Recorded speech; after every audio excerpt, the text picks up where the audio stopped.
तो यार इस वीडियो में हम देखेंगे कैसे हम एक नए नोड को इंसर्ट कर सकते हैं सॉर्टेड सिंगली लिंक्ड लिस्ट में।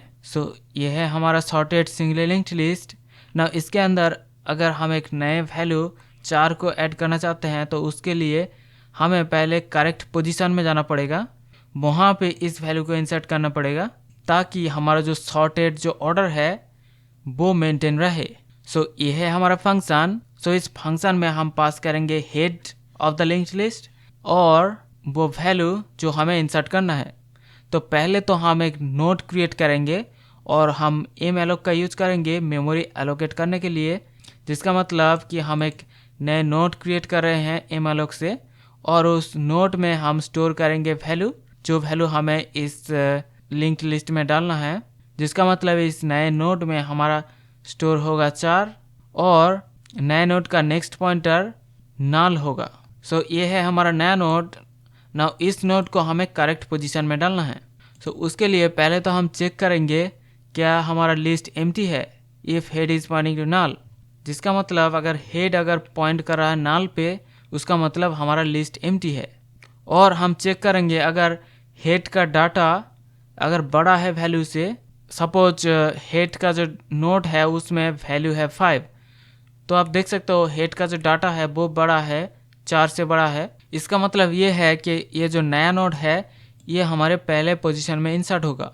तब इसका जो नए नोड का जो नेक्स्ट पॉइंटर है ये पॉइंट करेगा, नए का नेक्स्ट पॉइंटर पॉइंट करेगा इस हेड पे, और उसके बाद हम रिटर्न करेंगे न्यू नोड को एज ए हेड पॉइंटर।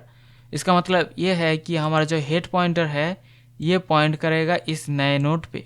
तो आप देख सकते हो इंसर्शन के बाद भी हमारा जो लिस्ट है उसका सॉर्टेड ऑर्डर मेंटेन है। तो ये हम फॉलो करेंगे जब हमारा लिस्ट एम्प्टी होगा और हेड का डाटा अगर बड़ा होगा वैल्यू से, तब हम ये वाला रूल फॉलो करेंगे। अदरवाइज सपोज लिंक्ड लिस्ट में बहुत सारे नोड्स है, उस केस में हमें फाइंड करना पड़ेगा, we have to find correct position to insert the new node.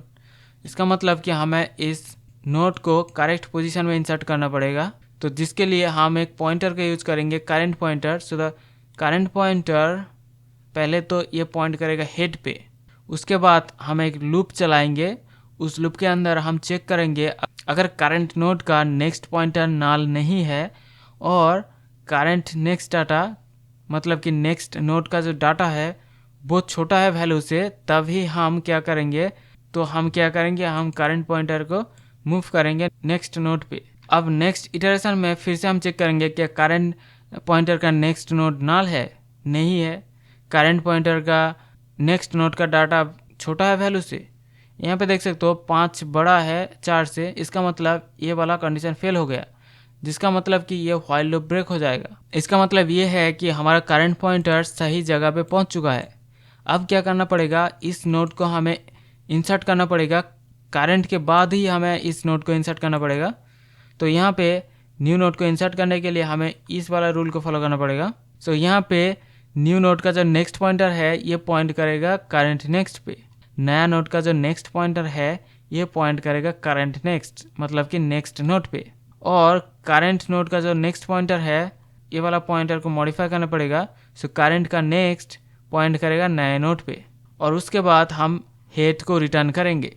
अब अगर हम ट्रैवर्स करते हैं लिस्ट को, पहले तो हम पहुँचेंगे 1 पे, देन 3, उसके बाद 4 एंड देन 5। इसका मतलब ये है कि हमारा जो नए नोड है वो सक्सेसफुली इंसर्ट हो चुके हैं इस लिंक्ड लिस्ट में, और इंसर्ट होने के बाद भी इसका जो सॉर्टेड जो ऑर्डर है वो मेंटेन है। ये है हमारा फंक्शन इंसर्ट सॉर्टेड। अब मेन मेथड के अंदर हम क्रिएट करेंगे लिंक्ड लिस्ट। करेंटली हमारे singly linked list sorted order पे है। अगर हम एक नए वैल्यू को इंसर्ट करना चाहते हैं तो एक नया वैल्यू 4 को इंसर्ट करते हैं उस लिस्ट के अंदर। तो यहाँ पे 4 करेक्ट पोजीशन में इंसर्ट हो चुका है लिस्ट के अंदर, और इंसर्ट होने के बाद भी हमारा जो लिस्ट है उसका सॉर्टेड ऑर्डर मेंटेन है। होप आपको समझ में आया होगा कैसे हम नए नोड को इंसर्ट कर सकते हैं सॉर्टेड सिंगली लिंक्ड लिस्ट में। Thank you for watching this video, see you in the next one, take care.